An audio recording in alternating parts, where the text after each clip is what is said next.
Hey, this is Mark Lee Morrison, and you're listening to a very exciting episode of Low Profile.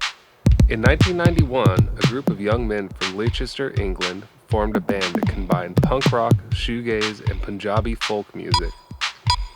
The combo was called Cornershop, and they released several singles, EPs, and an album on small record labels, eventually being signed to David Byrne's Luaka Bop label, gaining fans around the globe. Their album from 1997, When I Was Born for the Seventh Time, got the attention of DJs and music lovers everywhere. Notably, Fatboy Slim, whose remix of their single Brimful of Asha went to the top of the charts with a bullet. While Cornershop never replicated that feat of commercial success, the last 23 years have seen the band continue to evolve. Their latest album, England is a Garden, is a vibrant and upbeat collection of new songs that work as a great remedy to these pandemic blues. Tajinder Singh is the leader of the band, and I got to have a lovely conversation with him about Cornershop's journey over the years. Before we hear the interview, I need to ask for your help to keep this show moving forward. There are a few ways you can help. Leave a rating and review on iTunes, subscribe so you don't miss out on the next episode, tell a friend, and make a standing donation by going to patreon.com/lowprofile. Thanks so much for being a great audience. Now here's the first single from England is a Garden, Saint Marie Under Cannon, followed by my interview with Tajinder Singh.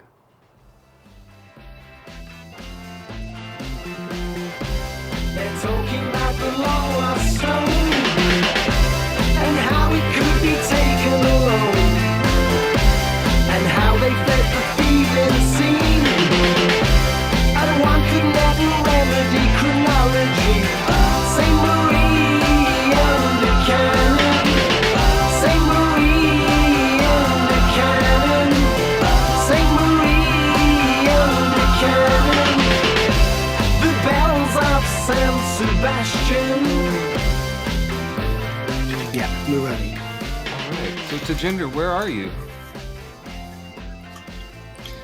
I'm at home in London, in Stoke Newington, N16, Hackney, North London. Lovely. And we were just listening to a clip of Saint Marie Under Cannon, the lead-off single from your new album, England is a Garden, and I was wondering, I want to get deep into some background info on the band, but if we could start by just talking about that single. Well, Saint Marie Under Cannon, the demo version came along in France. I recorded the demo there, and the chorus was something that came to me, and so it was the chorus then ad-libbing all the rest of it, and it sounded quite good. Very simple. My wife's name is Marie, so she was a bit perplexed by it, but it sounded good. So when I got back to London, I then put the beat to it, and then we augmented it from there.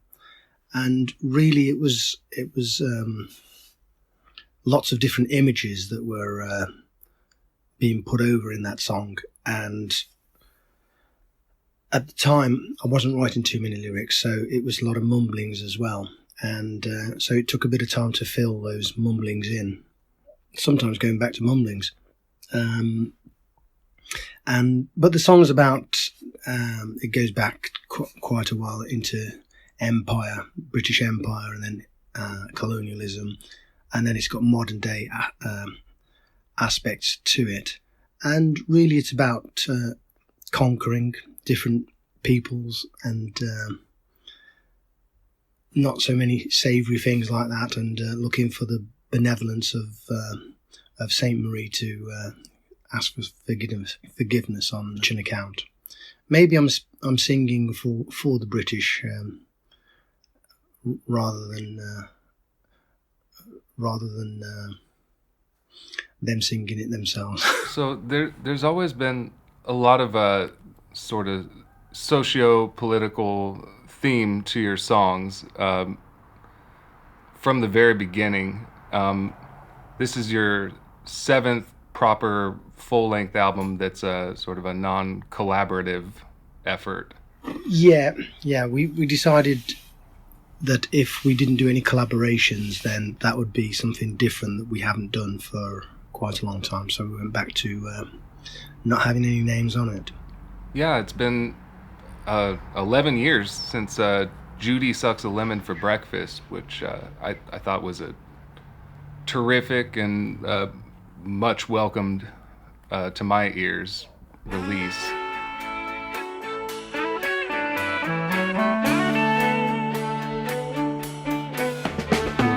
Judy sucks a lemon for breakfast, and Jojo takes the morning tube. She gets on that number 11 bus, Elizabeth Avenue, right down to Gregory Park. All the children sit on a single grain, walking round to Gregory Park. Check out the bright spark when Jojo puts another record in the glove box. We rock the groove, yeah. And then the last thing was the Urban Turban, which was the collection of singles that you'd put out over the years on your label Ample Play. And I really enjoyed those as they came out, and I was really happy that you put those out as a collection. It worked quite well as an album, I thought. I think the background to all of that is that the music industry was changing so much. And when we put out a song like an album like Judy Sucks a Lemon for Breakfast, it was very much in the similar sort of vein as, well, it wasn't because it's a very different album, but I think the intent behind it was very much like Hand Cream for a Generation. But the music industry had changed quite a lot, and it wasn't really responsive to that kind of music. So we did the Bubbly Core album, which is an Asian vocals with more beats-based music.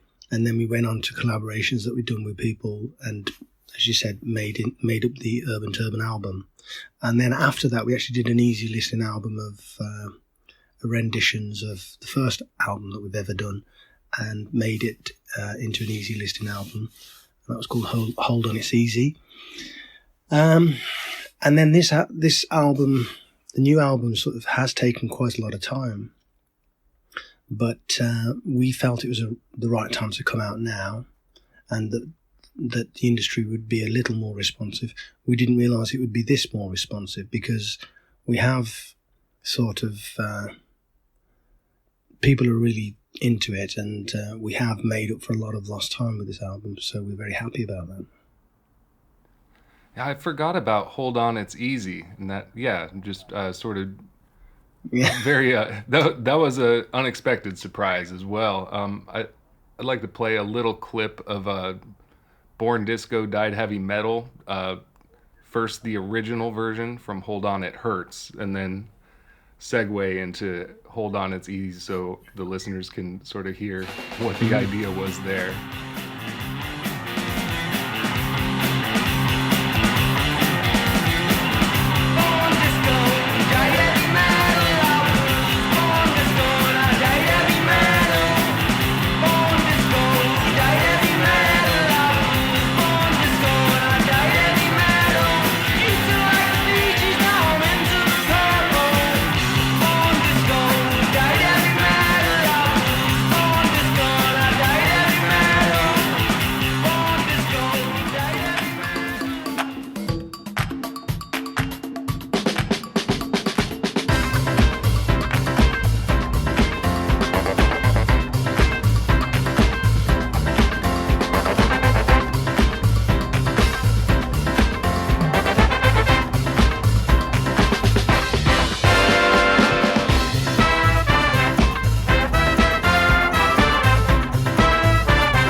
We'll assume that the listeners have just heard that.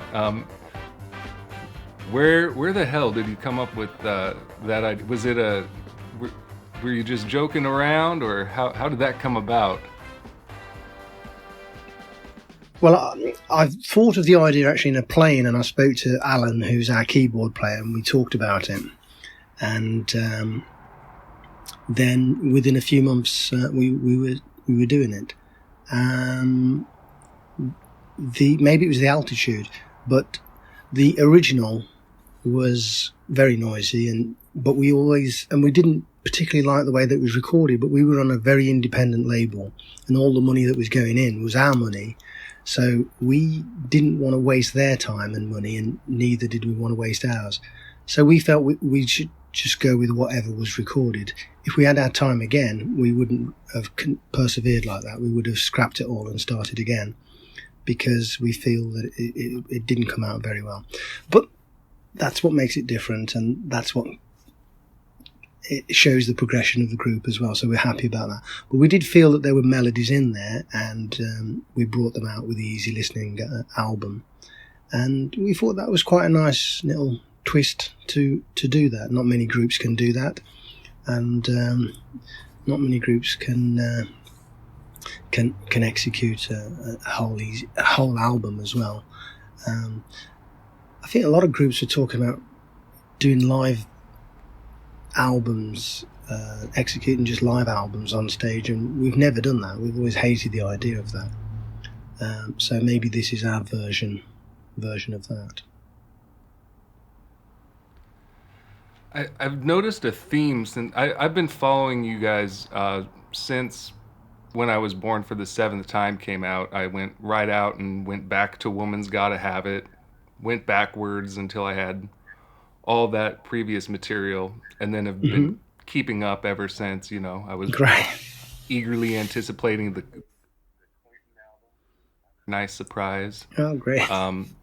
Clinton was the side project of you and Ben Ayers. Yeah. Yep, 1999. And it sort of fed in. The Clinton album was more technology based, and it sort of fed into what we were doing with Cornershop anyway. So,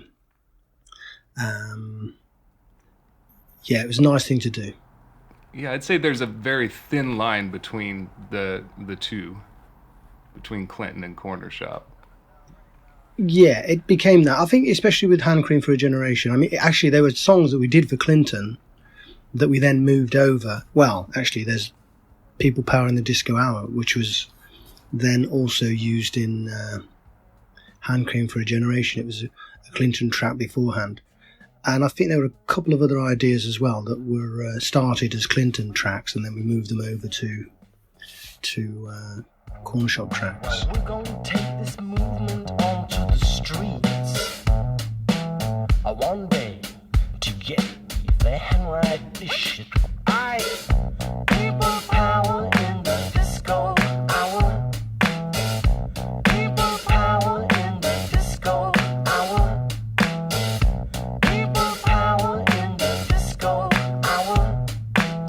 There's gonna be people power in that disco hour.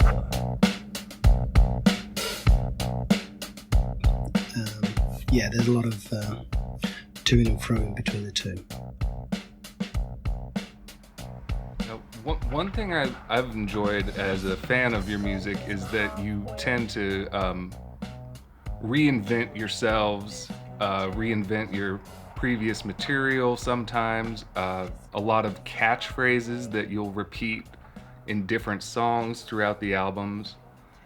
And I've noticed, say, like things like Motion the 11 is a phrase that comes up in more than one song. Motion the 11, yeah. Motion the 11.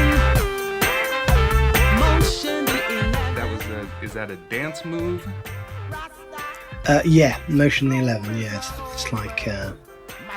it's like when you bring an aeroplane in, you motion the 11, you put your two arms up, and then there also is the other dance move of the airplane wheel where you move just your foot. Oh yeah. Yeah, I had never heard that phrase before, but It's a move that I've taught my children at the very least. That's very nice. I was going to say that someone today was mentioning on Twitter how their baby has been brought up with Cornershop songs, and how much they like the music, and the kid likes the music. So, and we've always encouraged that. There's been two things that we sort of use to test albums. One is if babies and young kids like it and move to it, and the second one is, does it work when we're driving back on the motorway? So we and if we can get both of those right, we think we've got it pretty much sorted. Yeah, sussed out for everybody. Yeah. Let's see, what else? Music plus one is another catchphrase that you guys throw out once in a while. And I have always wondered what that meant. Music plus one, it's a series of jazz learning stages. Music plus one. So that was put in. On the new album, I suppose that there is a reference to Born Disco Died heavy metal, with the heavy metal from the back of the stage. Heavy metal from the back of the stage. Walk into heavy metal from the back of the stage. Yeah, I remember hearing that too. I caught that. Yeah. And I think Cash Money as a song title was mentioned with Otis Clay on Hand Cream. But the thing is, the whole title, England is a Garden, is really, well, it's open-ended like most of our titles. But it also is the fact that it's a garden and there's other gardens around it, and hopefully you can open the garden gate and you can go into the other album of gardens that we've done. And those usage of the same lyrics just helps people, helps navigate them to the different albums, hopefully. One element that I was expecting and didn't get on England is a Garden is you've been dabbling with hip hop pretty much since '97. I'd say. Maybe even earlier than that, I guess, with your loops and everything. And this is a much more live feeling record. Yeah, we deliberately went for a more guitar-based record without too many changes to technology-based songs, because we didn't want to lose people. In the past, maybe those sort of segues or those songs have not allowed things to flow, and we definitely wanted to go back to doing more guitar stuff, so we basically kept it, as the album went on, we basically kept it more guitar.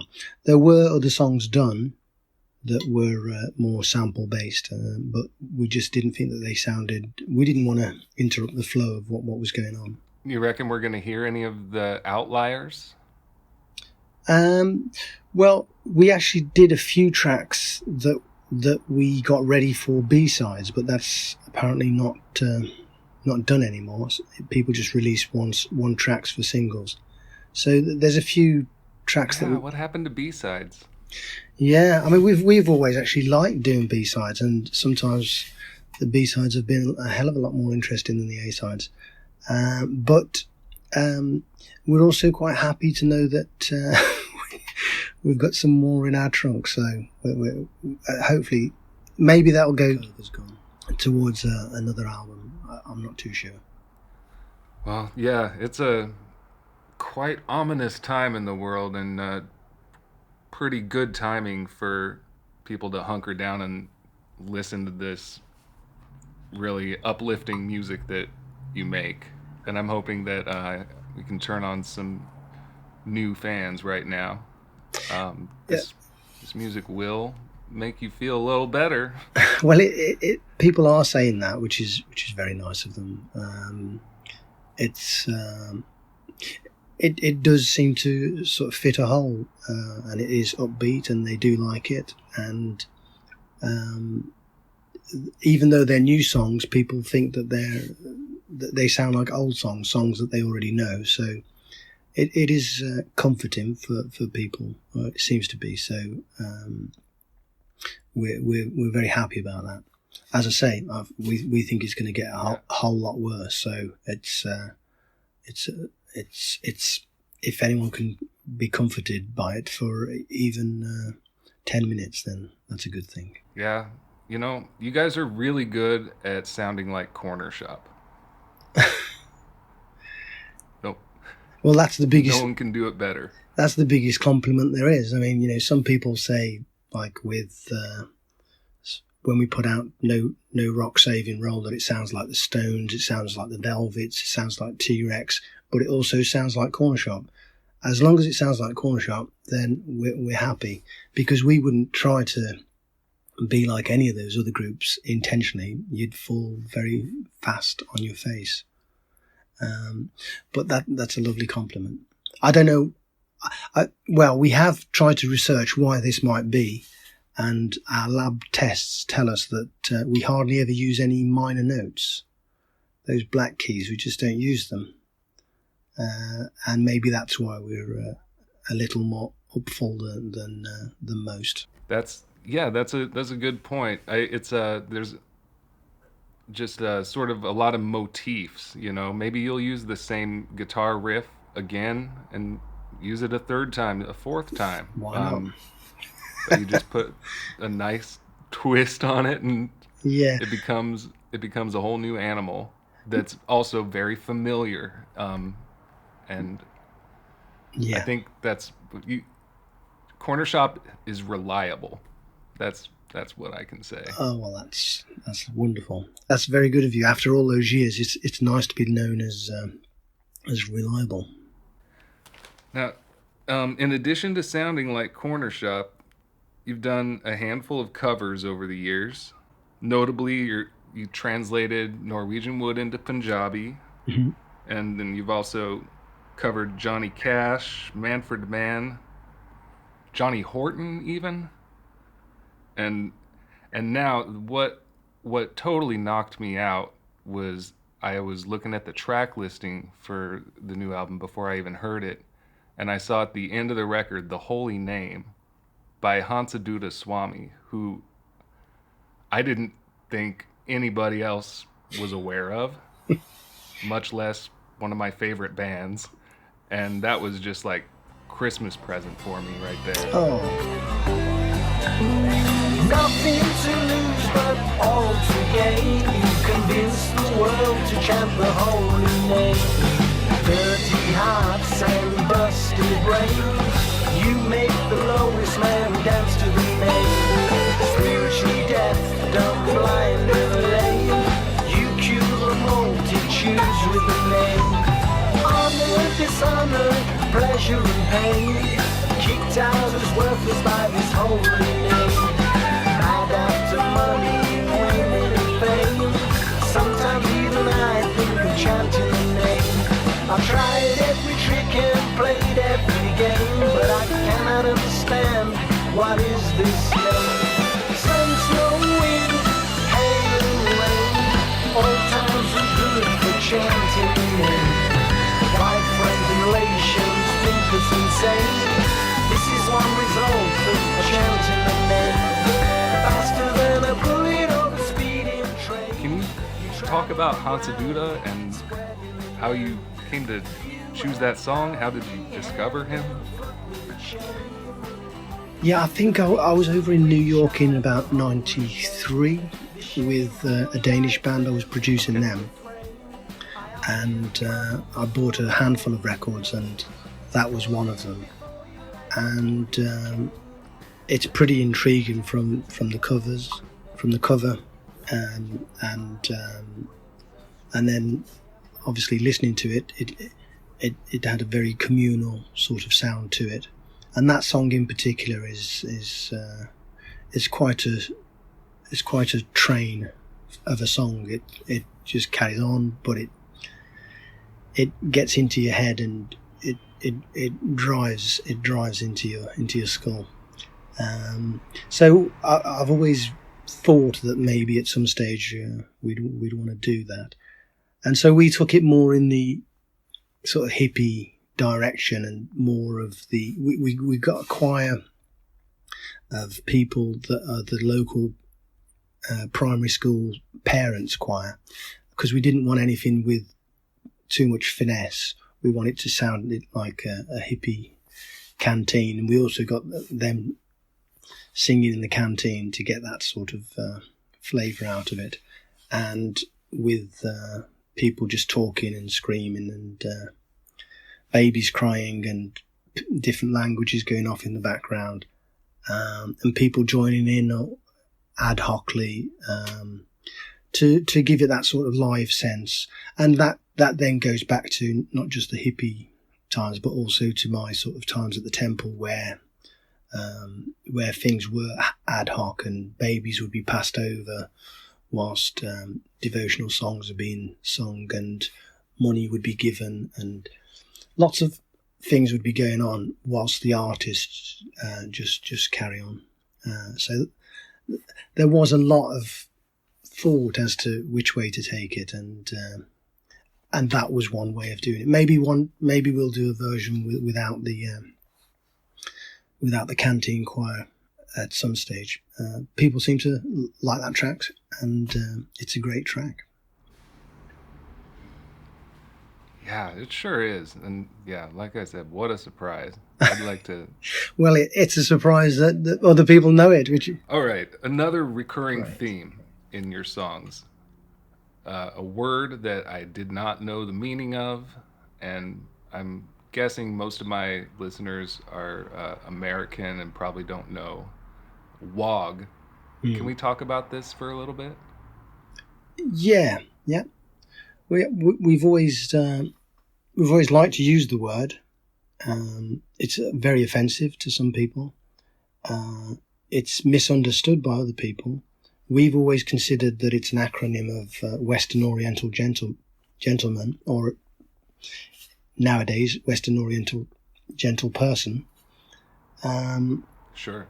Again, it's got a lot of history to it because it's, again, something from colonialism. So other people get very offended by it. We think that it should be kept in the lexicon because of the offence that it's created in the past, and because we need to remember how things were. So we try to. I think we've used it about four times, and we've probably used it a few more times in demos as well. Yeah, it's striking. It's a bit like the N-word. It's a reclamation of a word, and because it can be dignified if you break it down to Western Oriental Gentleman or Gentle Person. It's got an air of grace about it, which is unfortunately the antithesis of what it's known for. Right. I mean, I feel a little bit awkward even saying it, or being compelled to sing along to like the song on the new album. Yeah. Much like, I mean, it's kind of like when Kendrick Lamar came out, and I knew all the words to his songs, but I would just say fellow or gentleman in place of the words I'm not supposed to say. Yeah. Unfortunately, that probably is one of the most catchiest songs on the album, and it does stick with you.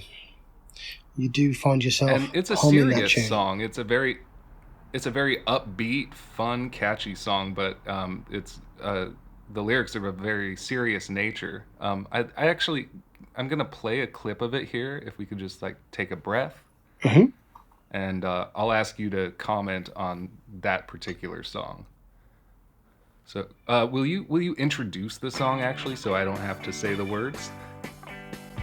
Yeah, this is Everywhere That WOG Army Roam from the new Cornershop album. Everywhere that WOG Army roam. Everywhere that WOG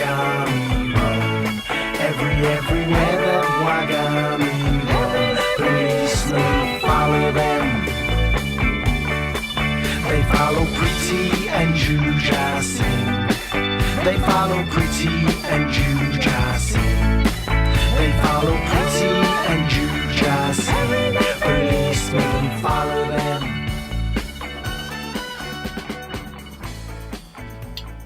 What a terrific song, and also somewhat harrowing. Well, actually, you said that it's very serious. We had again tweet, because I'm isolated. Someone tweeted, and she's quite a respected Asian TV presenter. She tweeted that it was quite funny. So you get you get all sorts of thoughts, and that's what a song. That's the beauty of a song, that you can that it can mean totally different things, depending on who you are or where you hear it or what time you hear it.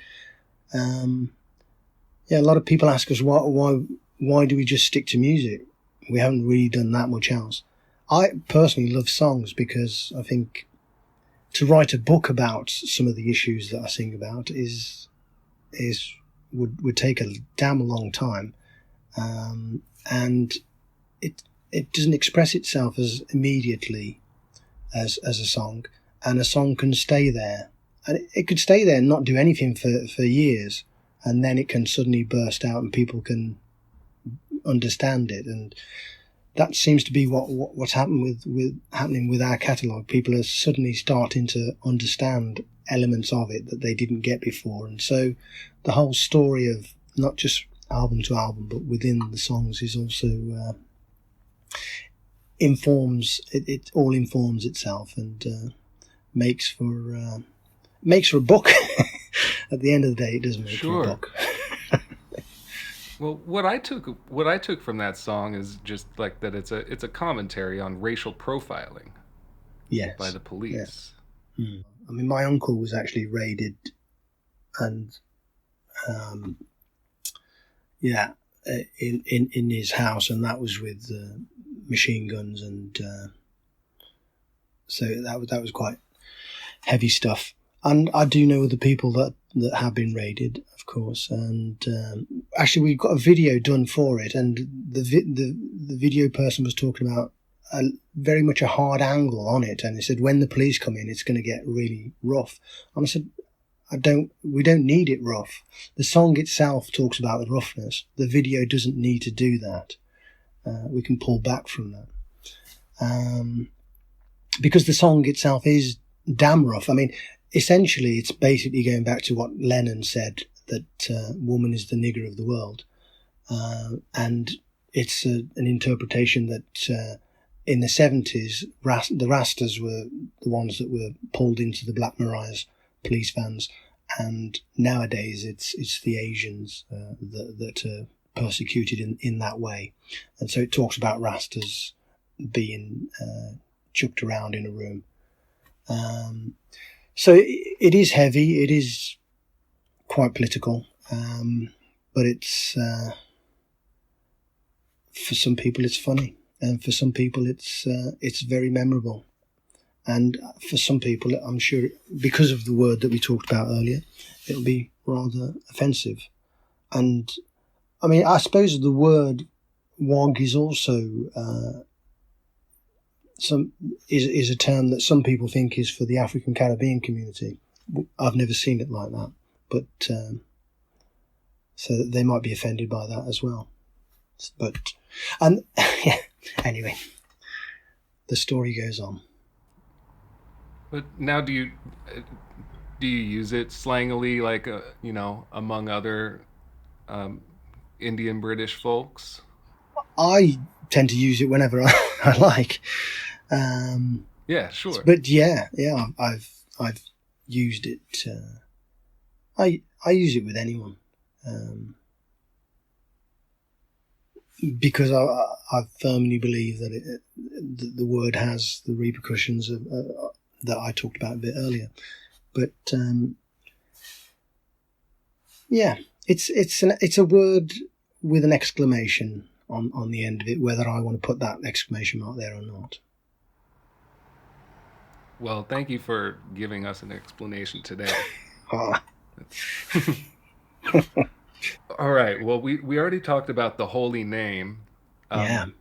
Most of your albums tend to have one of those extended length jammers, and those are always just you know, what I like about those songs is if you go to a place that has an internet jukebox where you can look up songs, you really get more bang for your buck. You put in a pick two songs. I could put on the Turned On Truth Oh, and Jalander Shear, uh, and I'm good for half an hour. yeah. That's a lot of tea. It's really saving my jukebox money. Yeah.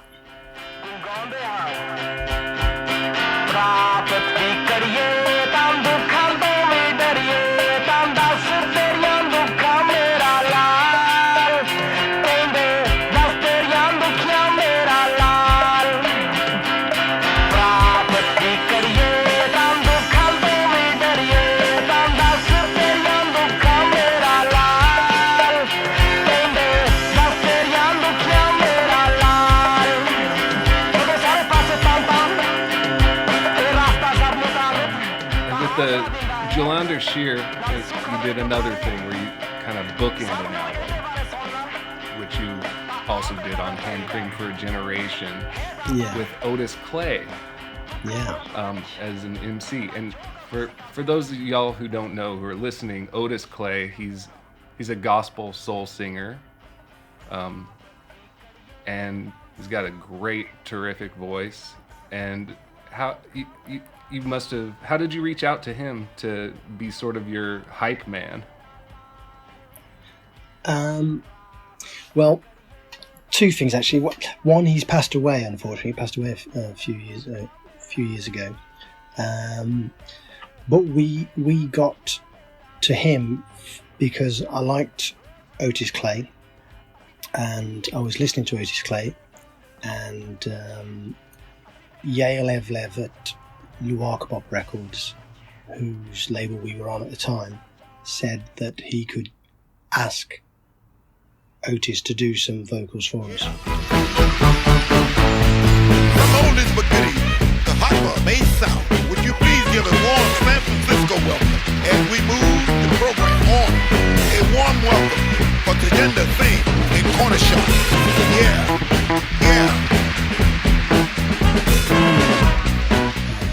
So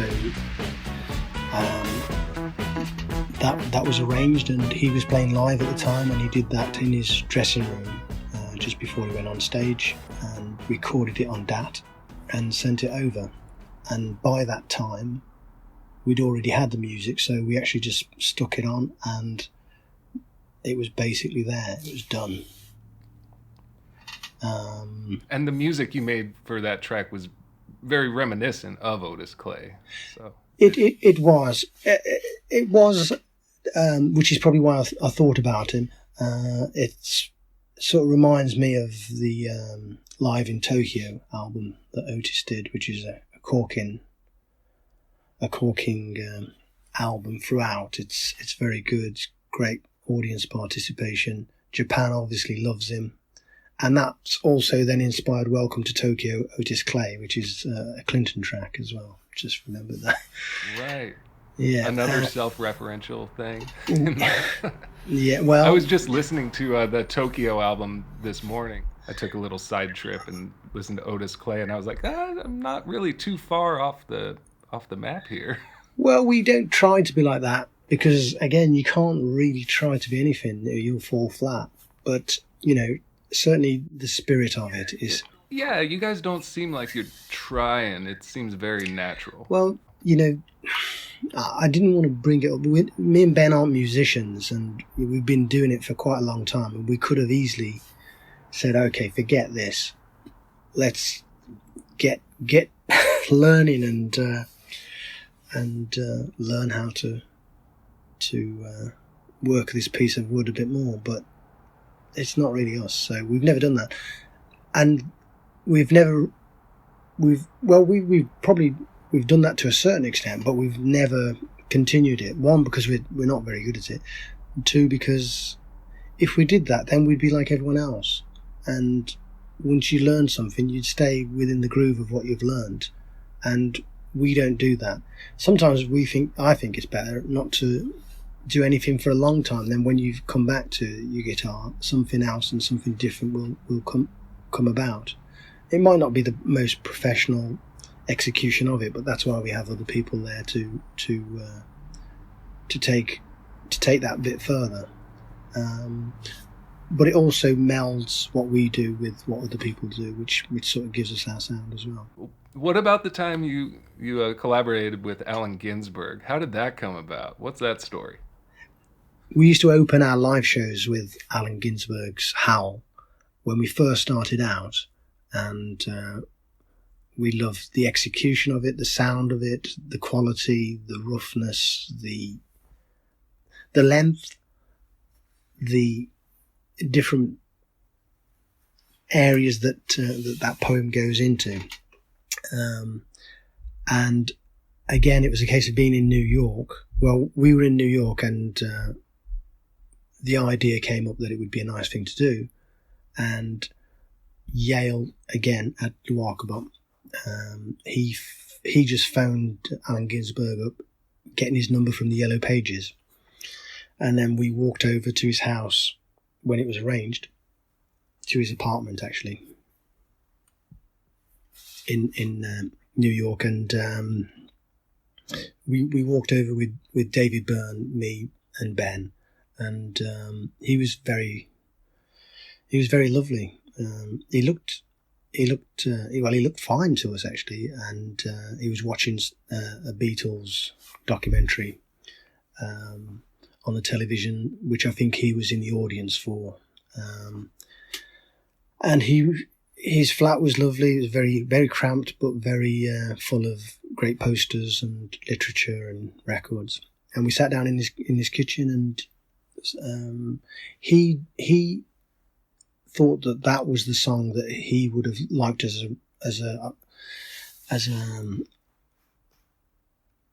that was the poem that he would have liked as a song many years ago when he wrote it. And I think he originally wrote it with Dylan in mind, but it never got done. So he then recited that. You'll bear your bones, you'll grow, you'll play, you'll only know when the light appears, boy, when the light appears. You'll sing and you'll love, you'll praise blue heavens above, when the light appears, boy, when the light appears. You'll whimper and you'll cry, you'll get yourself sick and sigh, you'll sleep and you'll dream, you'll only know what you mean, when the light appears, boy, when the light appears. You'll come and you'll go, you'll wander to and fro, you'll go home in despair, you'll wonder why'd you care, you'll stammer and you'll lie, you'll ask everybody why, you'll cough, you'll pout, you'll kick your toe with gout, you'll jump, you'll shout, you'll knock your friends about, you'll brawl, you'll deny, you'll announce your eyes are dry.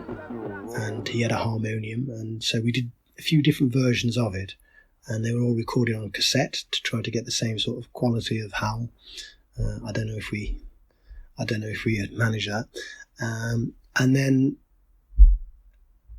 in '96, I went to India and I recorded. I was always recording that stage on DAT, and I recorded some sounds on a mud path near a temple in Dera.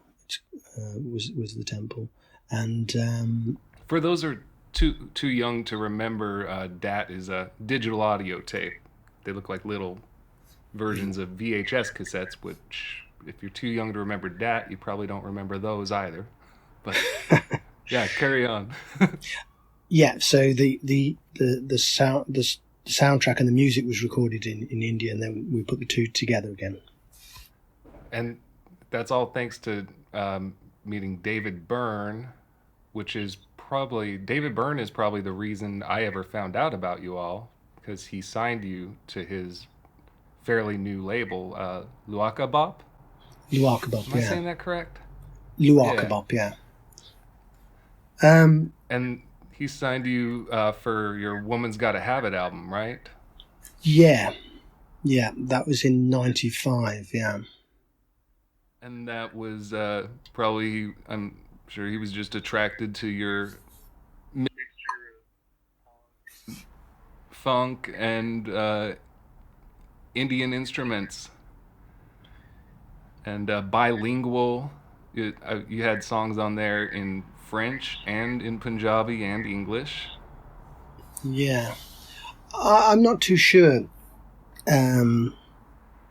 what he liked about it. I know that Yale and the third person who had to say Cat were totally into us, and I think they had to drag David into submitting to do it, and it took him 2 weeks, and then he finally relented. And one of the nice things that David has said was that every time I do a song, that it's always upbeat, and he actually said he was quite envious of it, that it was always upbeat, and it was. He was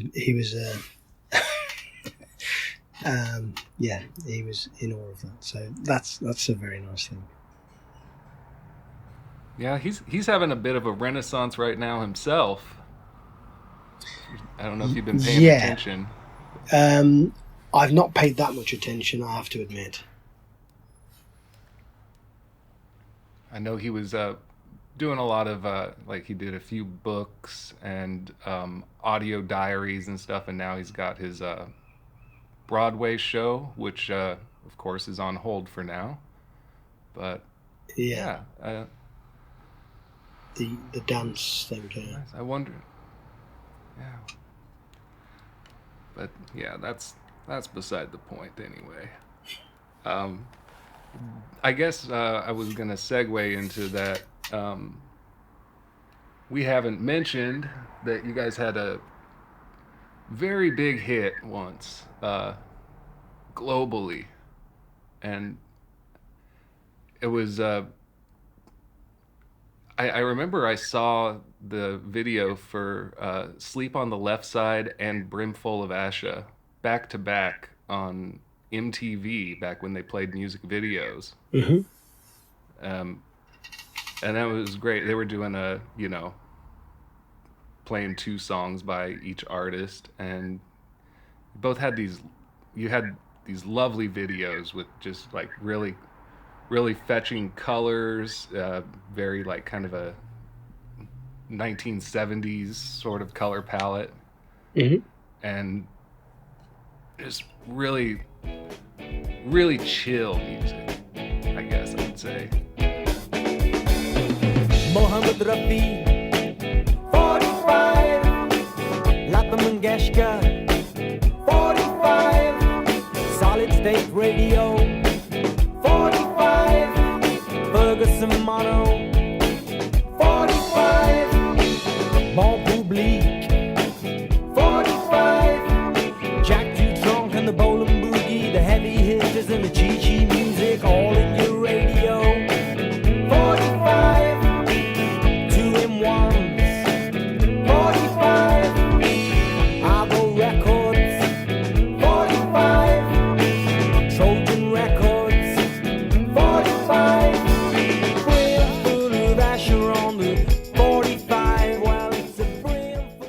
You name dropped Trojan Records, and I was a big ska nerd, and so I latched onto that, and then started researching a lot of the other artists you were name dropping. Like I went to the library and I got Lata Mangeshkar and Asha Bosley, found some old cassettes, And is that the music you grew up with? Yeah. The things you sing about in that song?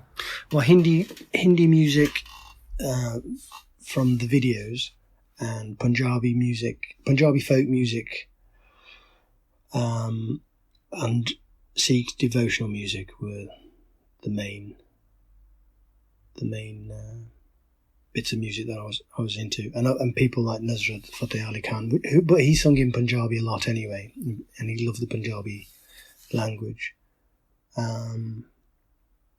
But yeah, with Brimful, it was a song for us. It was a song about record collecting and getting into lots of different artists, and there's French artists. There's Jacques Dutronc. There's Mon Public, which is a Georges Brassens song. There's Trojan, as you've mentioned. So there's reggae. There's a whole heap of different things, and just that list of stuff for us was great, because that's what we were into. So if there was a song that expressed us as a band, that's probably the song. I suppose when it went to remix, we were doing very well with the album When I Was Born for the Seventh Time. In its original form, that song was doing okay, and obviously it takes time to build something up in America. And we felt it was building up quite nicely. We got the Spin album of the year in 97 or 98, I can't remember.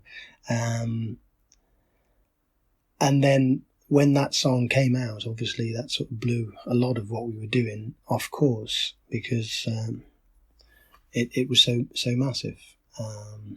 When it was actually played to Burbank Warners, they slowed it down. They physically slowed it down. They said it was too fast. So obviously we heard it and said, well, you can't do that. It has to be its original speed. And I don't think it's weathered. I think it's weathered very well. It hasn't really lost too much charm, and I certainly don't think the original's lost that much charm either. I mean, we tend to do songs quite slow anyway. You talked about the MTV 2 tracks, and again, I think that comes back down to not being musicians. I mean, if we were musicians, maybe we would have been a little more up with it and be able to get the grasp of what we were doing musically, and the tempo is part of us learning the song as we're doing the song. And maybe that's where, going back to things sound very Cornershop. Message from the wreckage, it is soft rock shit. TSB rock school, overgrown super shit. The supermodels, well, they can't get enough of it. The overgrown super shit.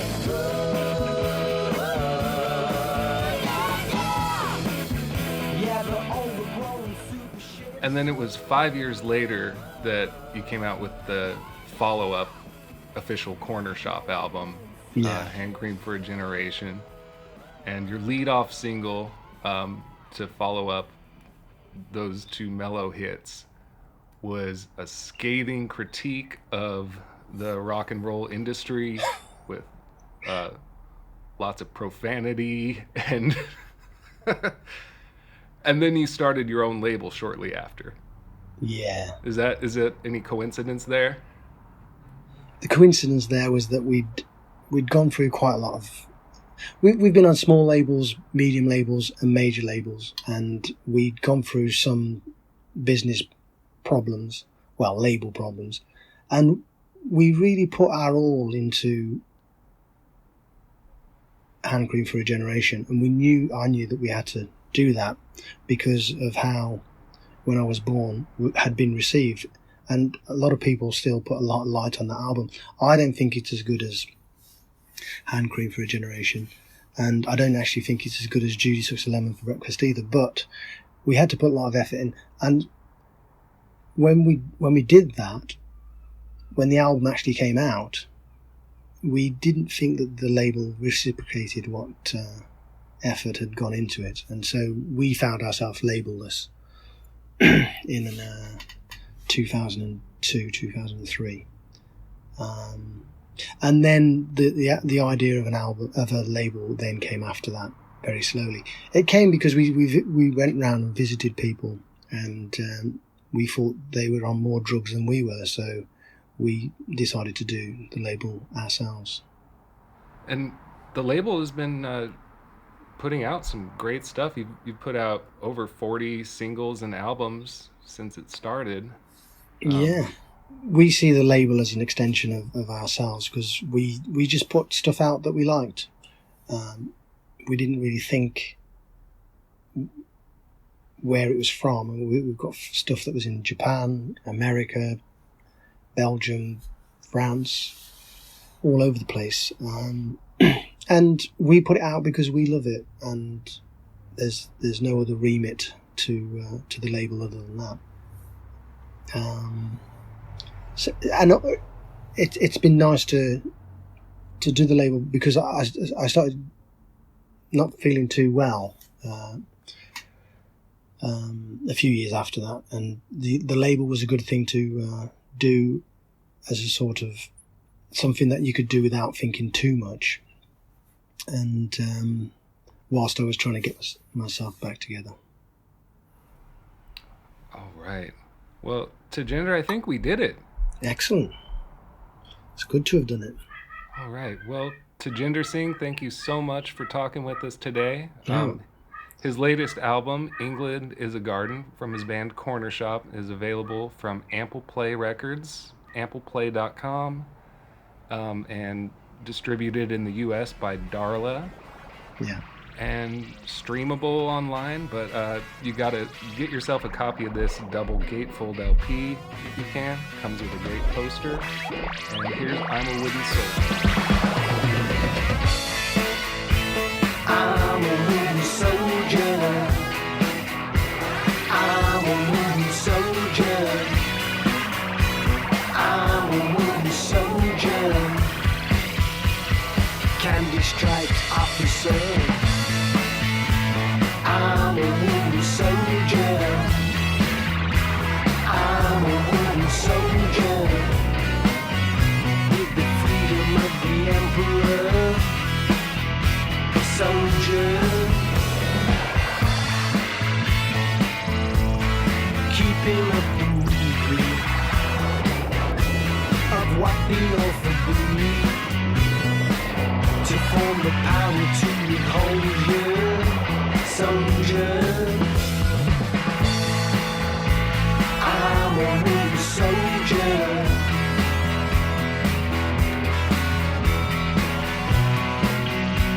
I'm a wooden soldier. Jehovah. Detailed in command.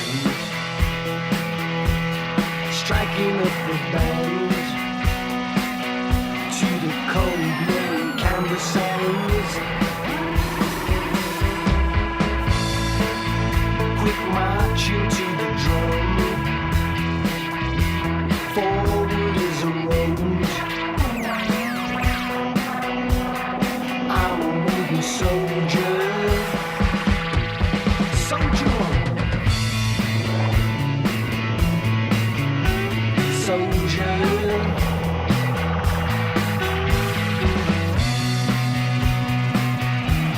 Soldier on, soldier.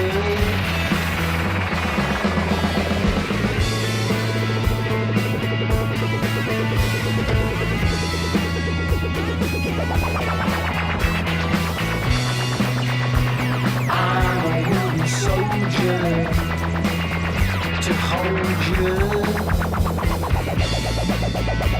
I'm a wooden soldier. I'm a wooden soldier. Gone, yeah, with the burnt cakes. True north with the double hour. Pop the elephants in the king's tower. And with the soul power, the soul power.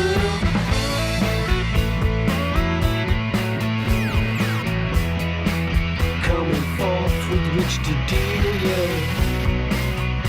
And a victory's in a peace, not war, yeah.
Mo.